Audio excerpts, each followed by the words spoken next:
এইমাত্র আমি আমার লাইটিং সিস্টেম ফেরত পেলাম, যেটা আসলে দেশ থেকে নিয়ে আসতে পারিনি, সেই কারণে এখান থেকে কিনতেই হতো। তবে এখানে যেটা আমি দেখাতে চাই সেটা হচ্ছে যে ওদের প্যাকিং অ্যান্ড এভরিথিং, যেটা অত্যন্ত দারুণ। যদিও একটা আনবক্স করতে পারলে ভালোই হতো, বাট সেটা আমরা করতে পারিনি। আমি হচ্ছে গোরক্সের একটা সফট লাইট ইউজ করতাম দেশের মধ্যে, সেটা ছিল বেশ মানে কাজের ছিল আর কি, কিন্তু একটা। এবং তারা যেটা করছিল সেটা হচ্ছে যে ওরা জাস্ট দিত চামড়াটা, মানে ঠিক যে জিনিসটা আপনাকে আপনার জন্য দরকার, যতটুকু পাইলে হচ্ছে লাইট লাগাই নিতে হবে, আপনাকে তার লাগাই নিতে হবে, সবকিছু আপনাকে লাগাই নিতে হবে, জাস্ট সফট বক্সের যে প্যাকেজ সেটা তারা বেশি দিবে এরকম টাইপের।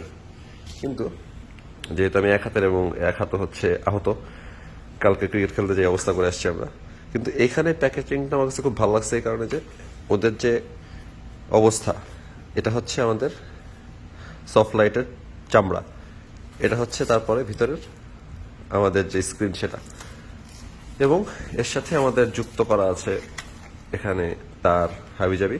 তবে যেটা আসলে ভালো লাগছে সেটা হচ্ছে যে এটা তো থাকবেই, ওটা তো সফট লাইটের নিজস্ব অবস্থান, কিন্তু ওরা যেটা করছে ওরার সাথে করে লাইটগুলোও দিয়ে দিছে। এটা আমি আসলে আশা করি নাই, এটা আমার কাছে ভালো লাগছে খুবই। আর এটা আসলে লাগালে কি হবে সেটা আমি জানি অলরেডি, কারণ আমি অলরেডি একটাকে দাঁড় করাইছি।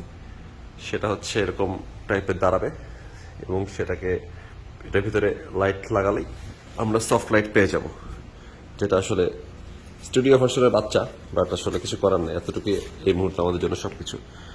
সো এভাবেই আসলে এলাকার মধ্যে আলোকিত করা হয় এই একটা জিনিস। তবে আনবক্সিং ভিডিও আসলে বানানোর ইচ্ছা আমার ছিল, কিন্তু এত ধৈর্য নাই, যে কারণে ভাবলাম যে যা আছে কমালে আমি জাস্ট হচ্ছে একটাকে খুলে দেখাই, তাহলেই মোটামুটি বাকিরা বুঝতে পারবে যে আসলে কোন জিনিসটা আমাকে খুবই হ্যাপি করছে, কারণ ওরা লাইট দিয়ে দিছে।